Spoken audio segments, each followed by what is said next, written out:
Has absolutely everything and anything, but make sure you take full advantage of the Chemist Warehouse Spring Frenzies mega sale on now. Proud sponsors of the morning shift. Mahi Monday with LDV, built to help Kiwis work harder every day. Let's push. Give me some. Let's go. Never fold. 10 toes down, baby. You know who it is. I'm trying to be like you, my bud. Shush. It's too late to turn back now. The morning shift. Powered by Media.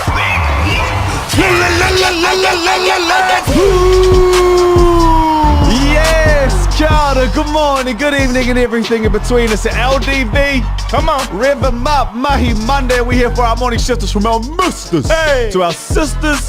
We back for another show, just in case you missed this. Do the dish. So powered by Media. Another week to lock in, baby. We got a good week on the way, Shift Nation. I feel it.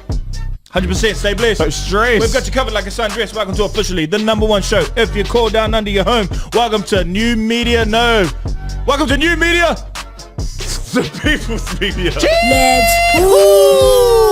Say no more, take a shooter at the door. Everything you want, nothing you don't. Real people, real talk. We ain't #1 on the charts. Hopefully we're #1 in your heart. Let's get it. I was about to take off. Oh no, I'm sorry, bro. I was on the runway. They're playing back here, brother. We are landing it. Thank you, Christchurch, for a wonderful evening. Another live show in the books. We had a ball. Look at you, Christchurch. Look at how beautiful you are. Sunday night, I know that it's a more difficult night than maybe Friday or Saturday, but we had an absolute time. We did, man. Y'all turned up and we turned out. One to go. Auckland. We're looking at you, Auckland. Hometown. This is you, Jordan. And shout out to Jordan Marin too. The mayor. Oh, yes. He is the mayor of the Shifters. Yeah, he's a good dude, man. Based in Christchurch as well. Shout out to Stan for coming with us. 100%. You're right though, Matuma. We turned to the city of sales. We turned to the Mecca, the epicenter of all things culture, relevance, and importance Listen to in it. Aotearoa, which would be We've done B09, because we always on time. Tamaki Makoto, you already know that.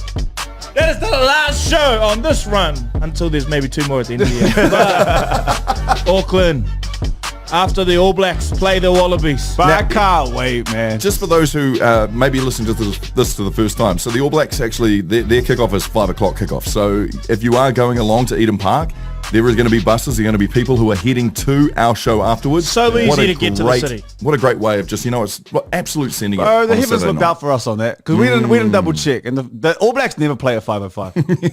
No, but they moved Where was the last? They moved it forward Oh, you were on the phone with them? for us. Oh, that's right. Of course, our people talk to their people. I didn't know you was on the phone. No, it's because we're diffy. Like when it comes to the morning shift, All Blacks, they understand. 99? No, we keep it above 99, brother. I'm jumping. You just keep saying 99. That's the wrong saying. We keep it above 99. No, seriously. Brooke, some notice, some notice. And we know that. Okay, let's just get into the bloody show. What's on the show for you today, Shift Nation? Mark, you've seen something. Yes, I have. I actually received a message from a person who I've messaged before on many occasions, a DM that made me think. And I'd like to share that with you around the idea behind a replacement where the saying goes, money or the pursuit of money is the root of all evil. We may have another contender as being the root of all evil. Something to discuss. All right, love that. Awkward moments. I want to talk about some awkward moments on the show. Maybe wasn't the overwhelming response that I had initially had planned for, and that's okay. We make something out of nothing around here. Awkward moments are fun though, eh? They can be. They get a bit exciting. But it lets you know you're alive. Especially when 2 people suddenly in the same room and everyone's like, oh, even when they had a really bad breakup, and now they have to talk to each other. Love it. And just quickly before we go into anything more, we do have special guest Ngaiwi Apanui Bar who will be joining us. It is of course Wiki o Te Reo Māori Week. Oh, we should have started there. Yeah, we should have started Kia there. ora te iwi. Yeah. Kia ka te reo Māori. And we're gonna have a good chat with them. I do feel like even from years ago when we were at our other workplace, which it was kind of like a huge deal, and it still is a huge deal, but I feel like we're just talking more, And it is really kind of that sense that it's every week. It does feel like it more so than years have passed. That's a great thing. But we're here again, baby. We're here again. We're looking for another week. Love that. Mark, what were we talking about before?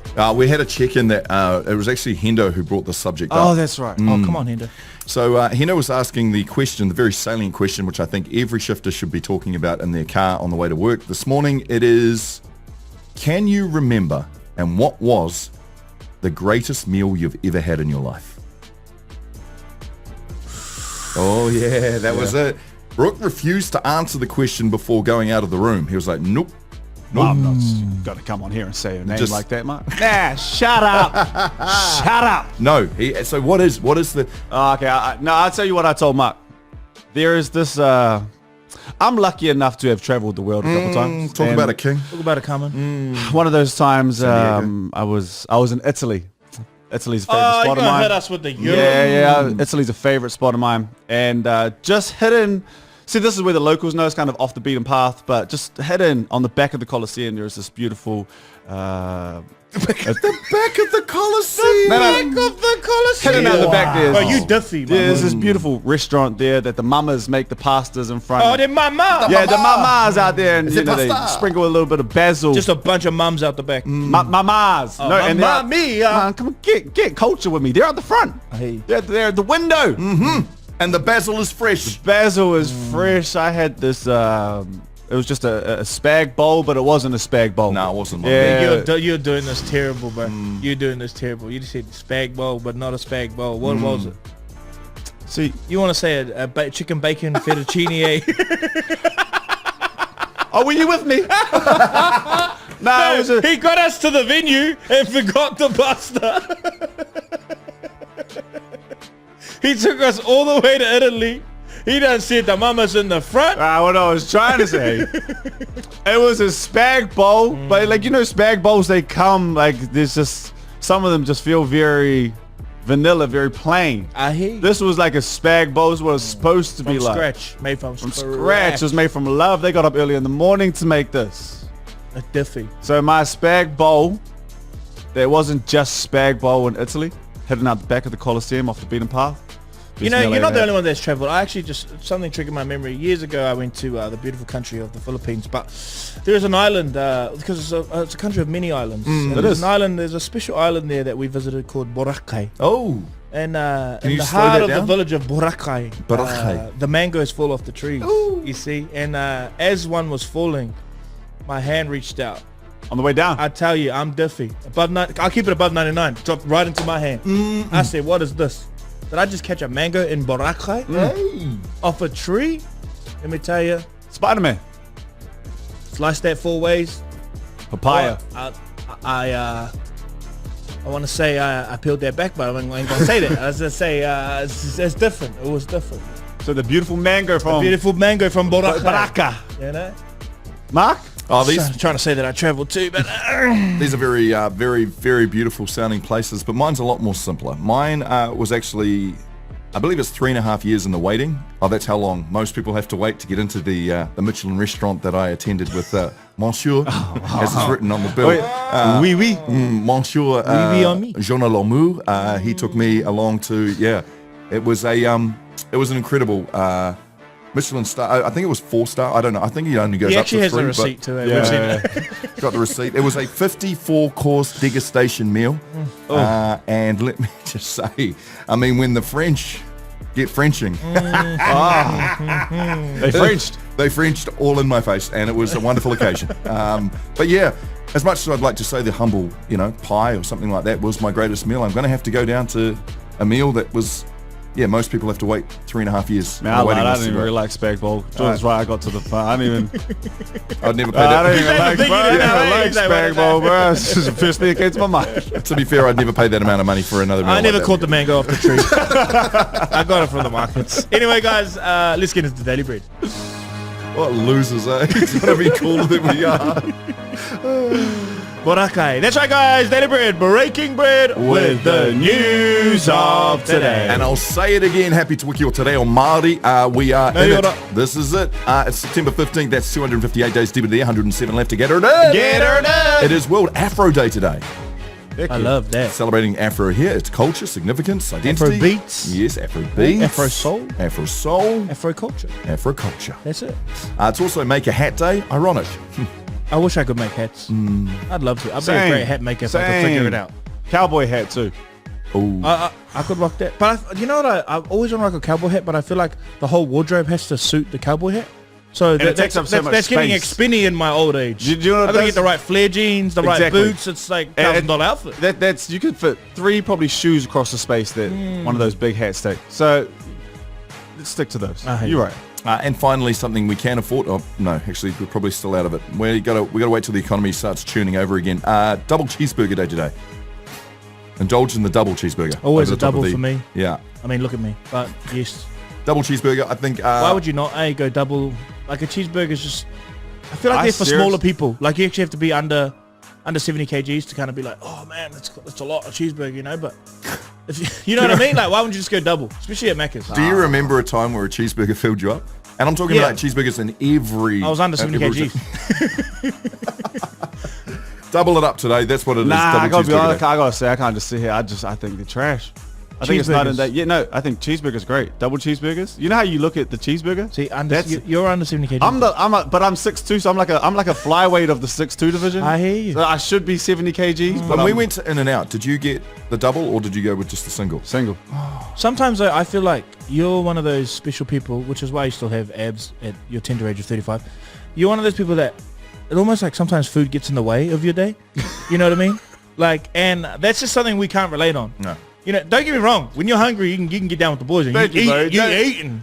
But it's also like An inconvenience. why would I eat? I'm not hungry. I'm good. Like, Why wouldn't you eat if why you're not wouldn't hungry? you eat? Why wouldn't you take the double if you could take the double? I'm just saying This it's is making ridiculous sense. behaviour. We can differ in opinion. Yeah, let's go with that. Let's go with that latter. I do like that. Happy double cheeseburger day. My daily I brief feel for offended today. for some reason. I'm not sure why. My daily brief for Dare you today. have restraint. Sorry. My daily bread for today. I don't want to be flippant, obviously, about Charlie Kirk's passing last week. But obviously it's still on our timelines, and maybe there's be even more information come out since by the time you hear this podcast that we haven't heard now when we're recording it. But I got a DM yesterday from someone who said they were having a really hard time with the news of Charlie Kirk, but also people's, like a lot of her close friends that in some way supported some of the things that he was saying, and she was just like, what am I supposed to do with all this? And I kind of feel like we need to kind of resist the urge to make our indifference with each other the center point for how we I guess how we show up in the world with our mates and our friends. And I tried to write a reply, but I was just thinking, you know what, this is an interesting time. And I think one of the things I find interesting is that obviously hearing the information about how Charlie Kirk passed definitely seems like there's some information that we're missing there. But on one side, you're having people say that it's the other side already without us having information on who really carried out this, what seems to be a hit. And that's incredibly dangerous as well, because with all this misinformation that is going on, people can already kind of are pointing the finger saying, well, it has to be the far left and it has to be the liberals and all of this. And we just don't even have that information. So I think these are interesting times, but I think if you are feeling a little bit overwhelmed by it all, it's still important just to get back to what we kind of say on the show is affect what you can affect. Check on your people, make sure you'll get out, do a workout, check on your own. All right. A lot of this stuff still comes back to us just needing to look after each other. Can I just say too, I feel like this is one of our first examples, real examples in our faces of what an algorithm does to a person. It's an echo chamber. It says, and it puts you amongst people who all believe in the same thing. This is a real example of when someone has a counteractive view that you can't handle, or that people can't handle now because of the fact that we're so used to just getting what we like, what we prefer, and what we think. This is a real life example of what happens when people outside have not had enough time in an echo chamber, where people will provide other opinions, other ways of looking at the world, other ways of life. we don't have to get worked up about it. You know what I mean? Like we can nod our head and go, cool, thank you for that perspective. Or not even thank, but just, okay, cool, that's where you're at, that's cool. It doesn't have to be, like you're saying, Jordan, it doesn't have to be the anticipants or what the absolute piece between why you and I are friends. It can just be a passing comment. It can just be something that we can get through together, have a counter view on something in our lives, but still be mates at the end of it. And I have friends like that. You know, like I have friends with opposing views, or certainly they don't choose to own the views that I fully own. Yeah. And it's important. You know, it's important to have that. And so you're totally right, Mark. That echo chamber and all that stuff is exactly what I was trying to say. You move it somewhere else. Yeah, I'm gonna go over here. I'm gonna just Take us back to Italy. jeez. Do you know what I like about New Zealand? We don't get many world records. So when we get a Guinness World Record, we kind of get a little bit We got excited. one? We got one. Kiwi mum. Shout out to the Kiwi mum. Runs 100 meters barefoot over Lego for world record. Look, I don't care how we get it. And I don't care what we get. But if you see our toes in the Guinness World Record, we out here moving, baby. 100 meters 100 meters. and ran it. Ran that thing. I'm just quickly Oh showing my Jordan God, the she's footage. running. She ran that thing. 100 meters. She's got the quickest time. Mother of two. She ran it in 20. Actually, I could beat that. I don't want to like take it a record. that was my but- first thought too. See, you didn't want to say it. He just said actually, and he was thinking it. I didn't want to say it. But I then mean, I thought, just can't be could in bothered the putting Guinness out World Lego Records. for 100 meters, but you know, give us a turn. Shout out to Gabrielle Wall. She is the latest Kiwi in the Guinness World Record. Shout out, sis. I don't know what it is, man. I get a little... Did you guys used to read the book back in the day? Yeah. I'd be at the library. That's the first thing I'm trying to find. Guinness World Book Record. of Records and Ripley's Believe It or Not were two books that I was always going, wow, this is crazy. Longest Humans- fingernails. Longest fingernails, they're here. Here. Do you remember Roald Dahl books? Yes. Yes. I was Kiwi looking at them author. the other day, and I was going, these Roald are Dahl actually Kiwi. scary. He's Kiwi. Is he? Wait, have I made that up? No, Hendo, go you upstairs Google for it? us while we do it. Mark, he's not a Kiwi. Look, he's not a Kiwi. Is he a Kiwi? I thought he was Kiwi. No, I don't think so. No. Sorry, bro. Where is So, Remember Goosebumps? Anyway, that is your Daily Break, guys. Move on. Breaking bread with the news of today. The UK, guys. Mahi Monday with LDV. Built to help Kiwis work harder every day. Boys, I love a good awkward moment. Me too. I love to witness a good awkward Yeah, moment. true. I don't like to be the awkward moment. Fly on the wall. Fly on the wall. Felt it the other day. I was a part of an awkward moment. Witnessed. Witnessed. Can I just ask first? Are we a fan of like we quite like to witness it, right? Like we would prefer awkward over normal. Front row popcorn. Yes. But, Feeling. I mean, you know, don't make it weird, but yes, I know what you mean. Yeah. So I was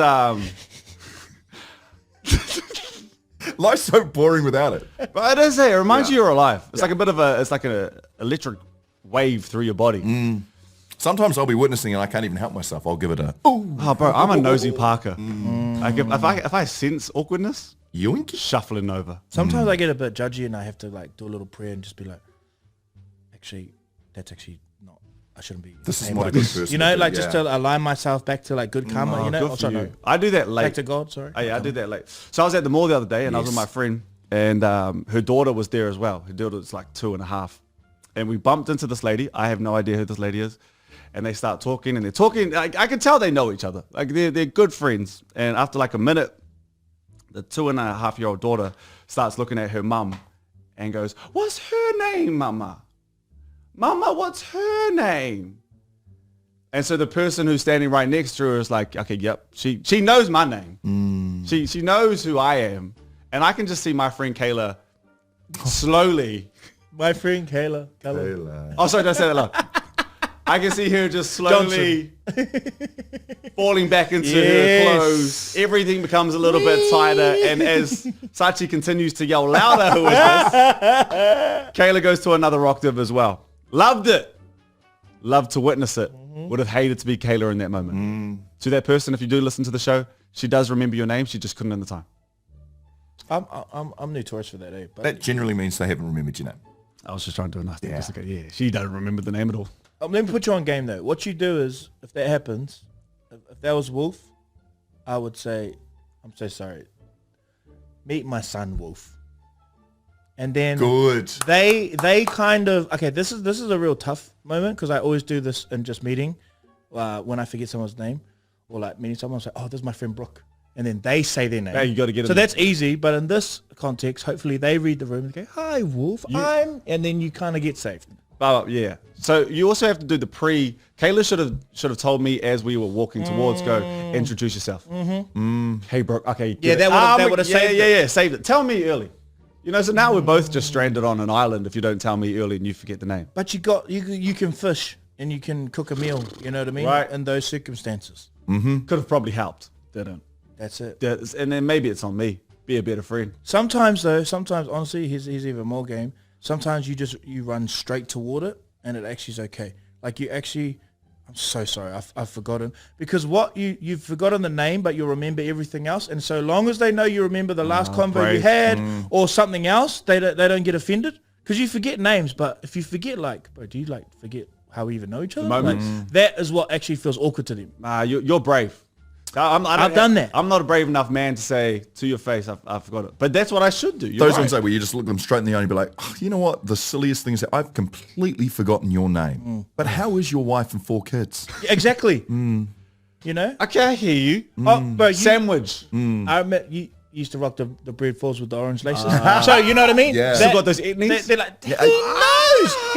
Yes. You still skate? Okay. Put them on a little bit of game. Still got that crazy wife? No. No. So Can I give you my Yes. favorite awkward moment I've you got one? witnessed? Yeah. Oh, beautiful. So when I had a younger set of kids, they're the same kids, but they were younger. It was a weird way of saying that. I do distinctly remember the oldest being dropped back from a play date and dropped off at the front door. And the front door, that's usually the boy is just returning back in through the front door. You've got the mum and the son standing at the front door as boy walks in. Yes. I was at the back as Jana, my wife, was conversing, and then the middle child, Joseph, he walks up and he sees that the mother of that said friend had obviously had some Complications in life? the middle child comes up to Jana, tugs, Mummy, has she not been brushing her teeth? I have never moved quicker out of the hallway and dived in through an open door out of the conversation. Said it in such a loud fashion it echoed down the hallway, and I remember being like, ha. I made that noise. I was like, ha. And proceeded to hear the mother answer, yes, I've eaten way too many lollies. I should have brushed my teeth. Oh, no. She was so good about it. Yeah. Well done. Well done to her. Kids, was man. So good about but honestly, the funk of yellow on that set of teeth must have been because kids. I mean, they're They'll gonna say miss, pointing, you're yeah. gonna miss a lot of things. Yeah. unless it's blatantly there. honest. I was, It's bad when the life leaves your body. No, kids get you in trouble, eh? they do. Man, I'm pretty careful now what I say around Windsor. He's Yeah, 3. no, you're right. He's Siri, leave us alone. We're working. I wish I could share the awkward ones. Eh? They're too awkward. We'll play a voice. No, I have can't. a thing. It's too close to home. Even you know the story. It ain't about us, but it's just and I shouldn't even do that because that's annoying, right? It's annoying, but I can't. You should have just said nothing. I should have, and I couldn't because I want it to be annoying, but I actually can't. But anyway, Okay, well, have a think. But here's the first voice of your most awkward moment. So here's my awkward story. Just finished training and I was having a shower, and it was just me and my father-in-law at home, and I hopped out of the shower and I was like, oh, I'll have a quick shave. And there's 4 drawers next to the mirror, so I opened up the first drawer, but there was these random bite marks at the top part of the drawer. I was like, oh, that's out of it. I opened the second drawer and I noticed the same thing, and then I was like, wow, weird. My curiosity just kicked in. Opened the third drawer, some more bite marks, and I was like, nah. Got to the 4th drawer, I was a bit hesitant, but I opened it up, and bro, as soon as I opened it up, this giant rat jumped out onto me onto the towel and started to like climb up my towel. In that moment, man, I panicked hard out and I just screamed like a primal scream. So loud that my father-in-law came into the shower and he's like, bro, what's going on? And I was like, bro, there's a big rat. And he's like, kill it.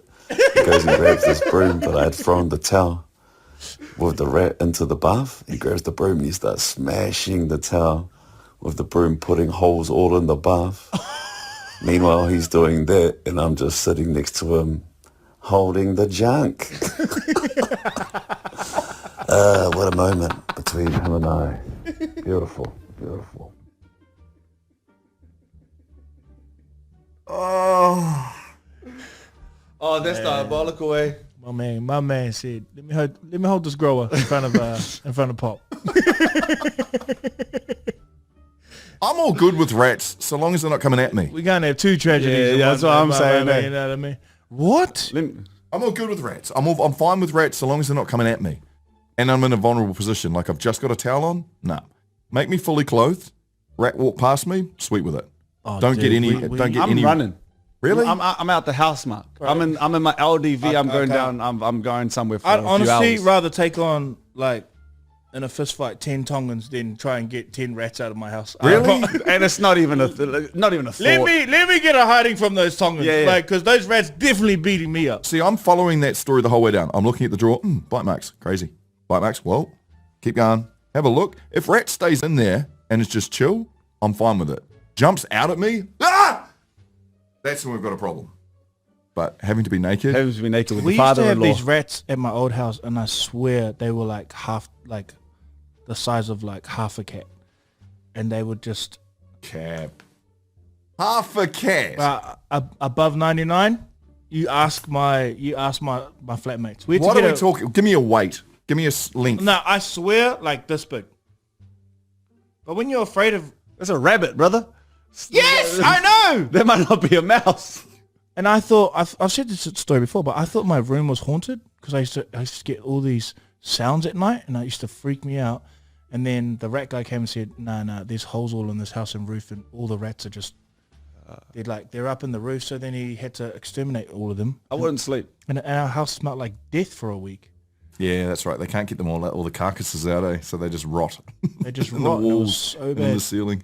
Oh, mess me with that. I'm with Jordan. I'm running to the hills, brother. No rats around me. All right, next voice. Here we go. When I was younger, I went up to my teacher and I said, "Oh my gosh, miss, are you pregnant?" And she looks at me and she goes, "No, this is just the result of having babies. Tell me why. Tell me why my hands are busy stroking and hugging her belly." I didn't know what to do, so I just kept them there and was like, "Oh, okay," and then kind of ran away. Anyway, I've learned to never, ever, ever ask if anyone is pregnant, even if they're about to pop. Oh no, I'm just assuming they're fat.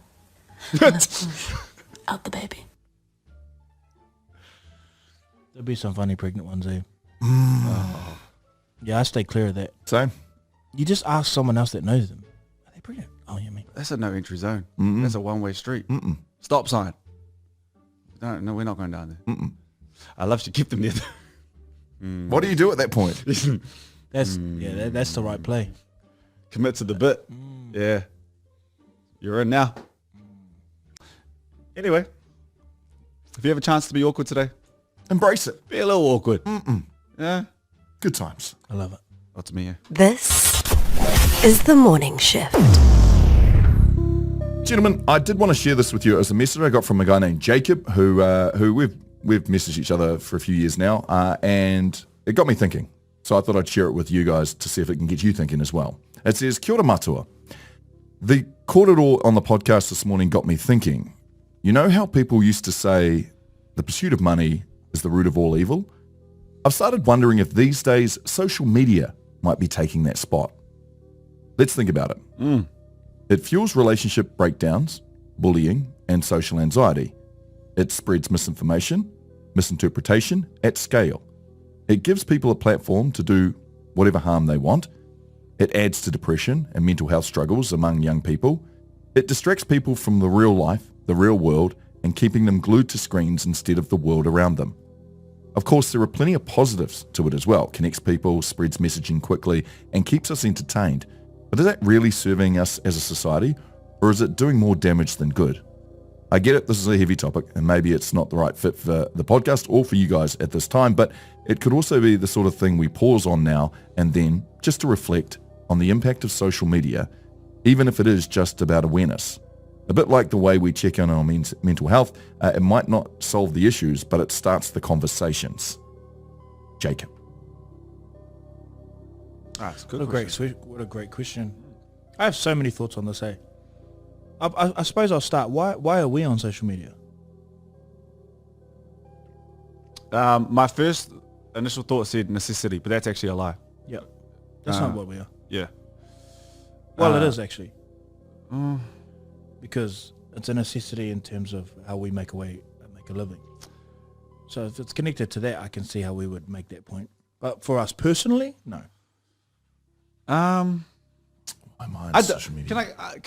I always feel like I have to have an answer. I don't know why I'm on social media.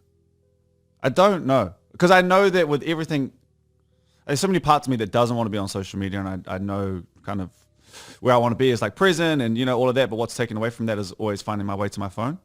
But I always find my way to my phone. And I don't know why. It's like it's an addiction. Well, it's an addiction, right? Like I'm addicted to the feeling of like, oh, where's my phone? Can't go anywhere without my phone.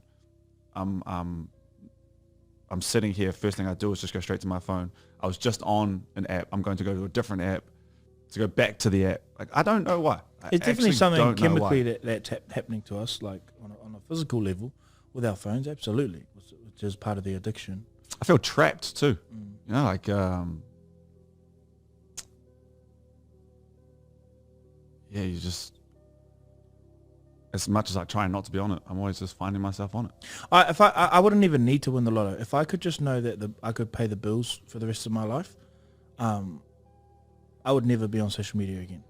Hand on heart. There's nothing that I would miss. But that's also in relation to like my life now, like having a family and obviously having responsibilities and getting so much fulfillment and I guess happiness out of that. But I also know that it's used like for us, what we do here, we have to have it.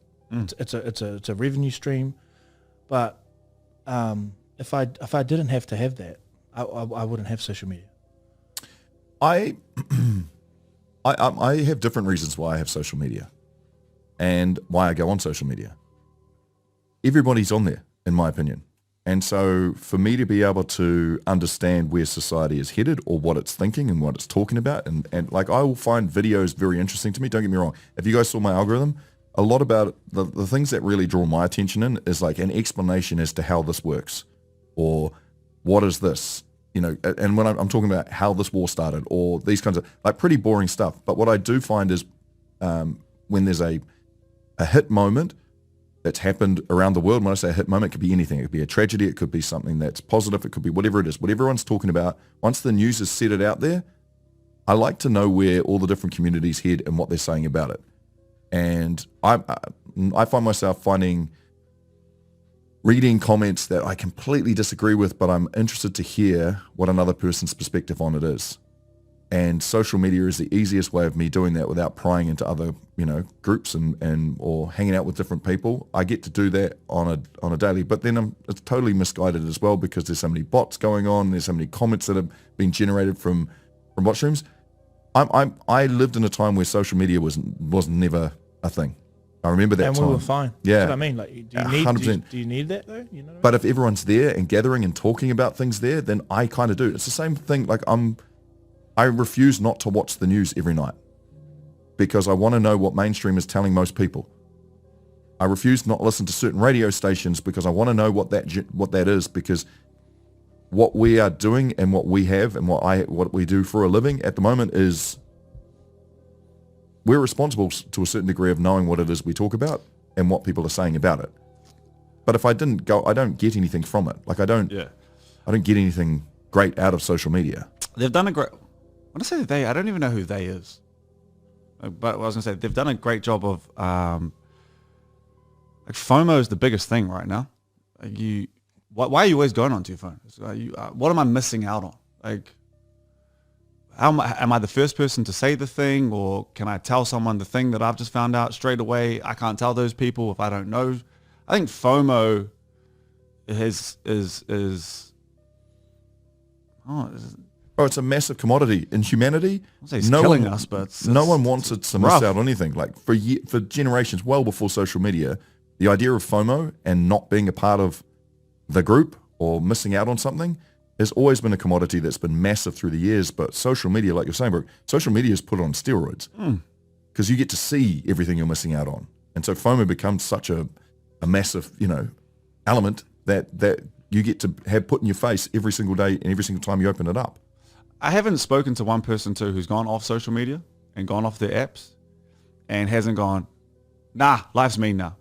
Like, I'm doing things I wasn't doing before. Like, no one's taken a backward step from anyone that I've spoken to who's taken time away from social media in the last year or two. And I can only think of like 3 people off the top of my head. Maybe it's only even 2.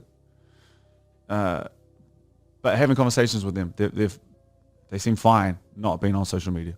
Yeah, I reckon the original question here that Bro puts out there is like they say, money is the root of all evil. Should we say that social media is the root of all evil now? And it's an interesting question to put out there. What I do know is that, particularly for a lot of people, a core emotional need is to feel significant and to feel seen, and that is, especially for our younger rangatahi and even young adults, people that are coming through living their life now that didn't live like us, where we remember what it was like without it.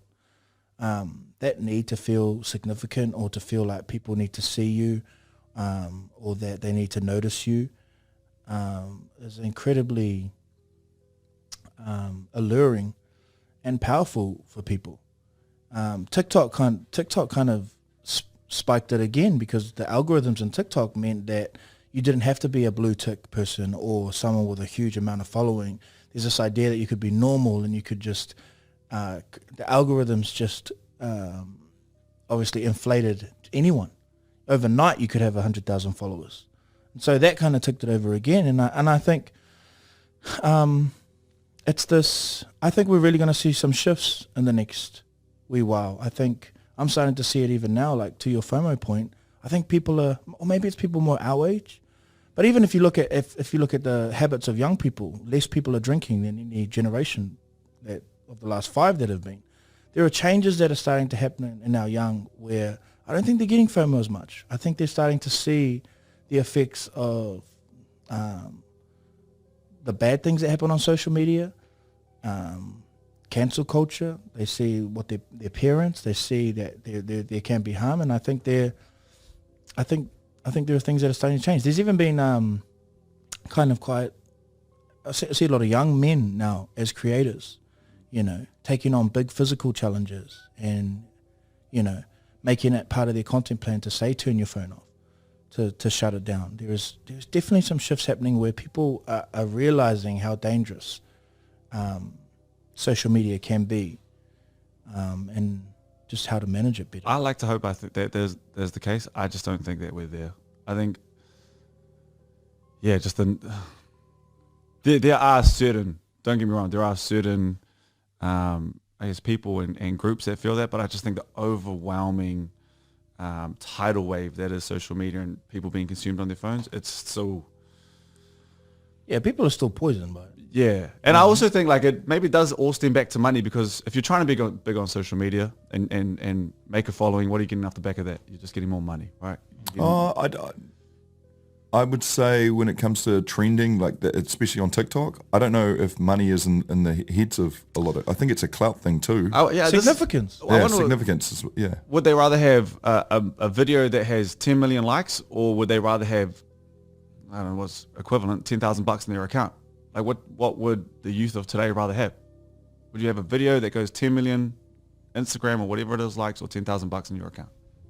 I don't think it's just straight cut and people, they'll be like 10,000. Maybe the saying isn't the pursuit The pursuit of money is the root of all evil. Maybe that isn't replaceable yet with the idea of social media taking over from money, but I definitely think something along the lines of the dependency on social media as our connection source is a root of evil, or could become the root of evil. But I don't feel like we're there where I still think money takes the cake. But it doesn't seem like it's far away, like even if it's conversation now, right? Anyway, Jacob, you got us talking. You got us thinking. That's it. Well done. That's all we got to do. This is the morning shift. It's an exciting week, folks. It's an exciting week for us here in Aotearoa because we call it, well, in Māori Language Week, we call it Wiki o Te Reo Māori Week, and we have the man in charge of all things Māori language. Man, that's quite a title to lead in with. Ngā iwi Apanui Ba, thank you so much for your time, and we had you on last year, and it was a great success, so we're excited to have you back. Thank you for your time. Oh, look, I'd love to claim the title of the man who's responsible for all things Māori, but it's actually a woman, her name is Professor Rawinia Higginsborough. I'm just her tono. She sends me around and says, hey, bro, go and do this, and hey, bro, I got your back. No. Well, yeah, she is, mate. And I tell you, she's 6 foot tall, which is about 4 inches taller than me, and she'll slap my ears if I don't listen. But I'm used to that because I grew up in Ngāti Porou, right? So, if it weren't for Ngāti Porou women, I think Ngāti Porou would have disappeared underneath the ocean quite a while ago. But look, Te Wiki o Te Reo Māori is important, bro, but I think one of the things that people need to know, and this is really, really important, I've heard people talking about, Māori has dialects, and we actually don't. We have regional variations. And the other thing that we do, so if you look at the language from the top of the North Island down to the bottom of the South Island, you're down in Ngaitahu, well, they're Kaitahu, right? In Ngāti Porou, they're Ngaitahu. In Tūhoe, they're Ngaitahu. And then if you go up north, it's, the F, the WH, the F sound becomes an H sound. So, whakatakoto becomes hakatakoto. And generally there are some general differences. Taranaki drop the H, for instance. They say aere, just like our Cook Island relations, or they say ware instead of whare. But Te Reo Māori is the youngest iteration of the Polynesian language, bro, of the Pacific language. Wow. So look, so if I was to say, my name is Ngahiwi Apanui Pa in Samoan, it would be Olo Ingoa o Ngahiwi Apanui. If I said it in Māori, ko tōku ingoa, ko Ngahiwi Apanui. And you can see that relationship there, right? Absolutely. Mato, just quickly, you just sparked a memory. We watched a lot of the Koro Neihana last week with the Maori Queen and stuff, and just seeing our Polynesian whānau speak on the marae, and obviously there was that speaker who was able to speak in every language to New Caledonia and Tonga and Samoa, and then in Māori and in Niue and Cook Island, and just did you see that? And I thought that was just such a good display of I think sometimes we feel a little bit separate in our kaupapa and what we kind of do, but obviously Hawaii and Polynesia and the Pacific, there's so much relatable, right? Oh, look, I'll give you an example of one of the stories that we have, which is actually from Samoa, and it's around the building of the Takitimu Waka. Now, the Takitimu Waka came to the East Coast, and you'll find Ngāti Porou and Kahungunu and all those East Coast iwi claiming that waka. But that waka sailed around the Pacific for about 400 years, and its first name was Leva'a Whaupo, or in Māori, te waka I hangai te pō, the waka that was made at night, right? And there's a story in Samoa about Lata, and Lata went into the forest of Lata on Savaii, and he cut down 2 trees to make his double-holed waka. And he worked away on it all day, and he came back the next day, and the trees were standing again. And maybe the bro's a bit forgetful. I don't know what's going on here. So he chopped the trees down again and started work. He goes home really satisfied with his day's work, and he comes back the next morning, and the trees are standing again. So he thinks, I'm not being forgetful. Something's going on here. So he chops the trees down again, works away on them, and then he hides away in the bush. And at midnight, all the fairies and all the insects and all the birds and stuff come back, and they start putting the tree back up. He comes out and he says, what are you guys doing? They says, hey, bro, you didn't ask permission, bro. You didn't ask the god of the forest, so we're putting the tree back. And to his great shame, he started to cry. When he came back the next morning, they felt so sorry for him, they built his waka for him. And so that's one of the stories around the building of the Takitimu waka. Yeah, and it had other names. I mean, it had one of its names it had was Tuna Moi Vai, or the eel asleep in the water, when the waka got damaged. And the commander at the time was a bit worried, that some of the Kazis might come along and try and steal it or vandalise it. So he buried it in the swamp. And Tuna Moi Vai means the eel asleep in the water. So, and I think it had about 10 names before it became Takitimu. And look, these are the things that, that sew us and connect us together. Absolutely. And so one of the things I keep saying to people about things like matariki and about Te Wiki o Te Reo Māori and all, the moana, language celebrations is that actually these languages are earlier iterations of Te Reo Māori. And you can see that whakapapa when you learn the language. I remember going to my first Polynesian Languages Forum in Hawaii. And the Hawaiian guy gets up and goes, aloha mai kako. Now, they take out the T's and change them to K's, right? And aloha, aroha, of course. And their aloha mai kako is the same as saying tina tātou katoa or aroha mai tātou, right? And then they say something like, e ngā hoa, whiki ke la. In Māori, e ngā hoa, whiti ana te rā, the sun is shining, right? Then the Samoan dude gets up and he goes, talofa tele lava, ia manuia le aso I le langi e mama, right? I love this. Yeah, bro. And I'm sitting there going, I can understand that. Ia is kia because they drop the K's. So they don't say tuku, they say tu'u. You remember To'o Vainga, my favourite rugby player, Yes. bro? His name in Māori is Toko Wainga, right? It means the post in the middle of the whare. And look, so I'm listening to this time. Ia manuia le aso. Manuia is the same as manakitia. Aso, well, we Māori, we got lazy, we dropped the S, and it went from being aso to a, which means day. I le langi e mama, I te rangi e maramana, right? So let us be blessed. Let's have a blessed day under the clear sky. And I'm thinking I'm the man, right? The Tahitian guy gets up and just speaks Māori, and I'm thinking, I'm the man. And then the Tongan fella got up, bro, and totally lost me, right? Because they put glottal stops in where nobody else puts glottal stops in, right? So I know if there's a glottal stop, like to'o in Samoan, I know it's a K in Māori, right? Toko. Or tu'u is tuku. But in Samoa, like, you look at like Richie Mounga, for instance, right? And Tongan, and I'm thinking, I wonder what that glottal stop is. It is a K. What is it?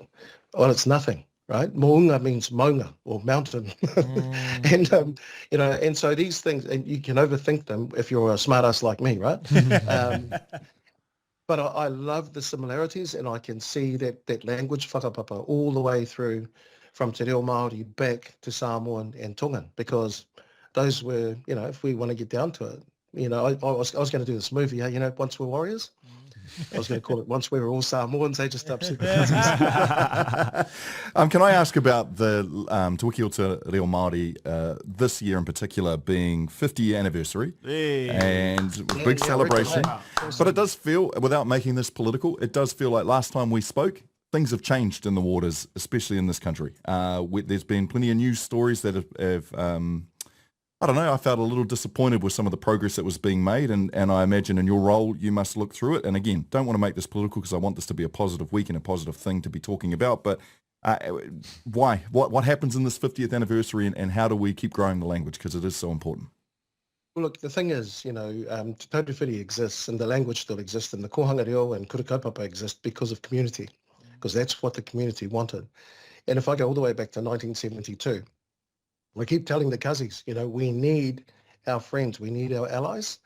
And one of the things I'm really pleased about in recent times is seeing our Moana cousins come in hard and support, because we need that support. These people are genetically the most closely related people to us. I mean, there's a reason why I'll walk past a group of Samoans and say, malo, talofa, right?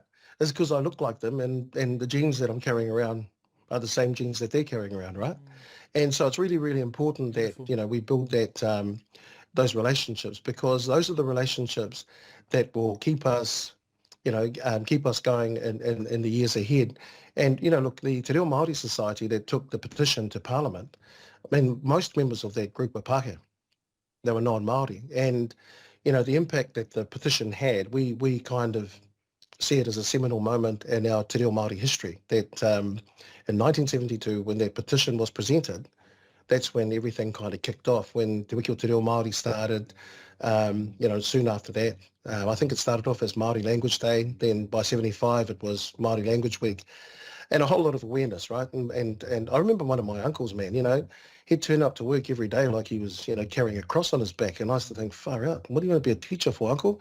The most excited he got was when, it was a bit like the Boy movie, right? Like, I never laughed at that Boy movie because it was too close to my own upbringing. And but he would say, Ngahiwi, can you go down to the shop and buy me a packet of Capstan 20 plain? Now, you imagine if a teacher today told a student to go and buy him smokes, right? He'd get the boot. But I never saw my uncle smile until in 1975 at Te Wahaurerekuhu Area School, they started running Māori language classes. First time I saw him smile, Prior to that, he was all grumpy and he would sit there. But after that, he was full of enthusiasm and stuff, and I was really happy for him because I love that particular uncle of mine. He was a nice man, look, for me, I had no understanding of what Te Wiki o Te Reo Māori meant when I was a kid, but when I started at university in my first year, I was approached by a guy called Piripi Walker, who was running the first Māori language radio station at the local for a week, Māori Language Week, at the student radio station at Victoria. And, and I'm a tutu, man, like all kids, right? I just wanted to play with all the gear. Yes. And so I go across there, and an hour later, I'm the rangatahi host, right? Which cracked me up because all I wanted to do was, play with those records and, cue them up and do all that stuff. I didn't think in my wildest dreams or nightmares that I would be the rangatahi host, and that's what kicked me off in radio. And I mihi to people like Piripi because I'll tell you what, mate, Piripi put his job on the line several times because he was working for Radio New Zealand at the time, and he was criticising them. And I was just in awe that he could do that. But as the chief executive of Te Taurewhiri, for instance, I was called to give evidence at the Māori language claim last year, and I told the Crown lawyers, I'm not going to lie. I'm not going to lie. I'm going to go there and tell the truth. And I was asked straight out, is the government living up to their obligation under the Māori Language Act? And I went, no, with the exception of tama pōtaka, no. Because if you're living up to that obligation to actively promote Te Reo Māori, then you have to actively promote it, not direct agencies to use their English names. The English language ain't going to die anytime soon, right? The Māori language, we have between 4 to 8% of the population are speakers. And for me, like I get some of the cousins who are really staunch, no, Pākehā should not speak Te Reo. I don't really care, right? Te Reo's in such a state now, we need as many speakers as we can get. And if there are no learners, there's no language. It's as simple as that. And some of the other Pacific languages, like, for instance, Niue, they think Aotearoa's great. They think that, we've adopted the language and it's going to be safe and all the rest of it. But, we know from looking at the stats that we're still in a bit of trouble. It's a bit embarrassing. Like, if I'm being honest, like, it feels a little embarrassing when you do get put on a pedestal to a certain extent from a country and a culture, from a global audience. But, it doesn't feel like it did feel like a year ago. It doesn't feel like that anymore. It feels like we're moving backwards. Am I wrong in feeling that? Like, and I like to be world leaders when it comes to culturally coming through and pushing through.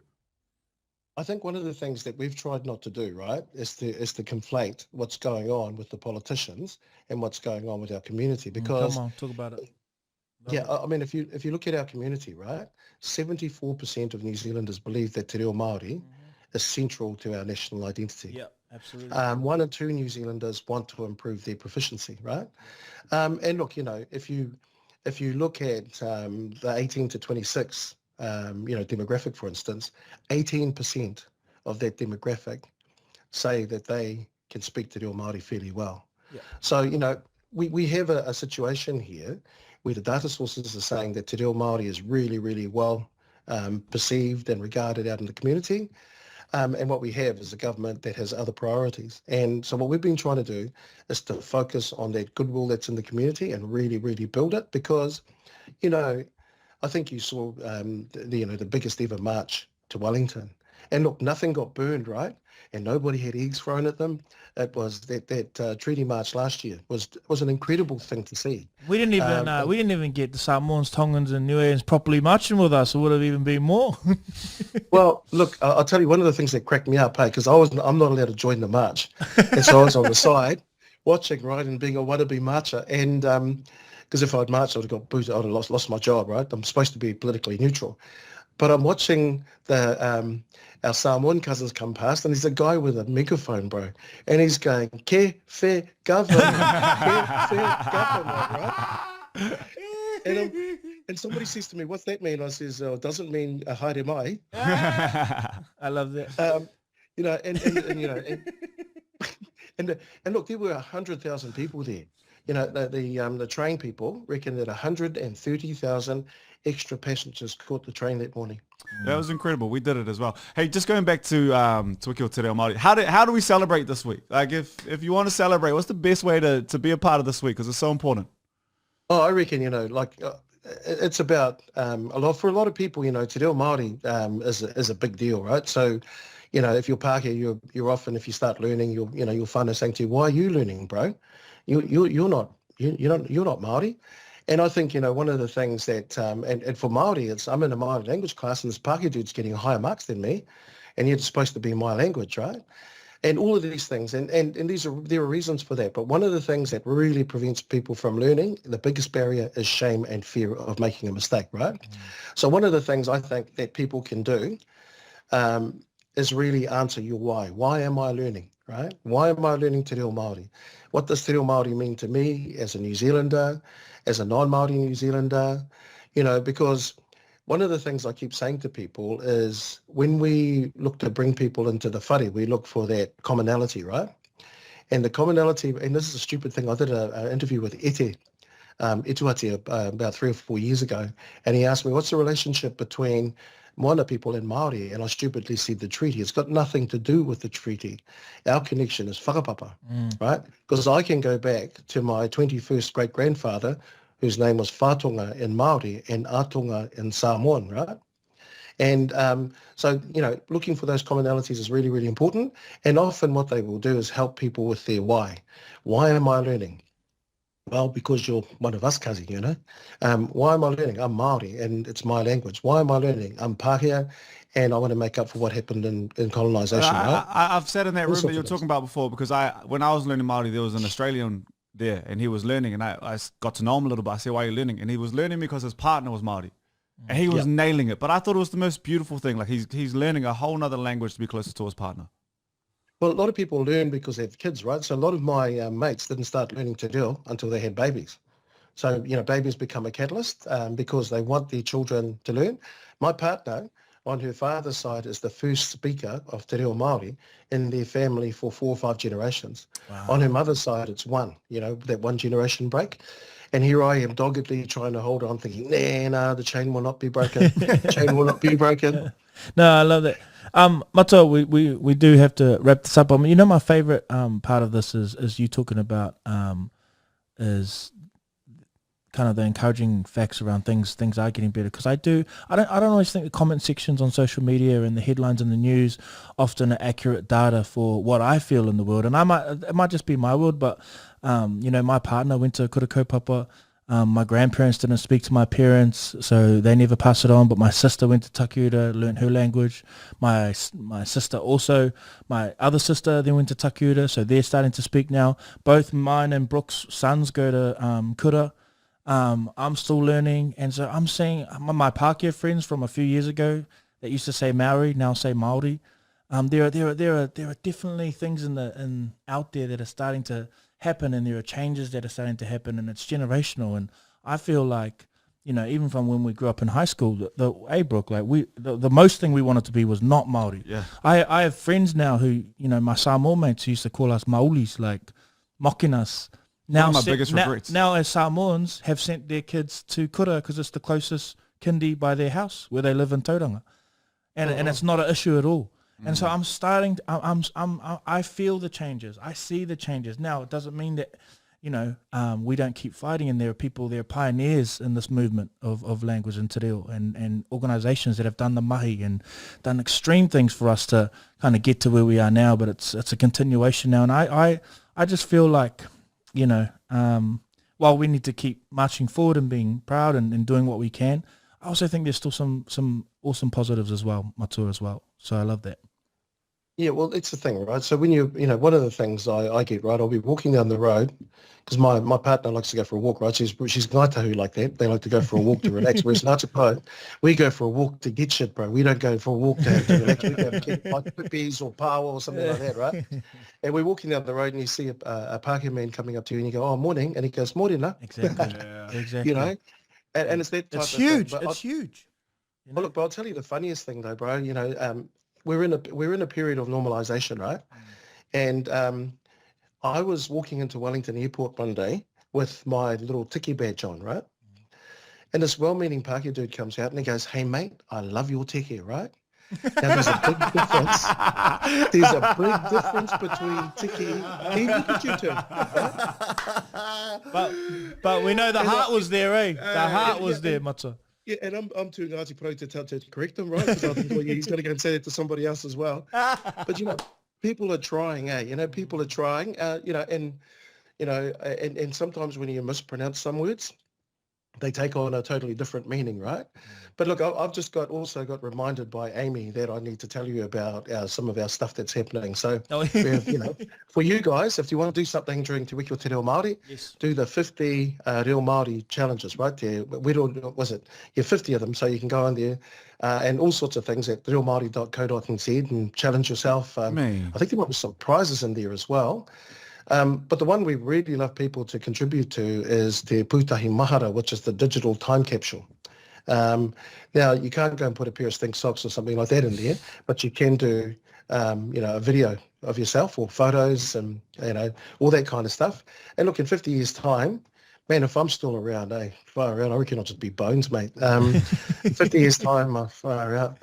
I wouldn't be able to remember my name, but in 50 years' time when they open it up, it's going to be really, really interesting to see and do that comparison between Te Reo now in 2025 and Te Reo in 2017. Awesome activation. We're sending our one in there. Don't you worry about that. We'll also stick all the links in the episode description so others can join in as well.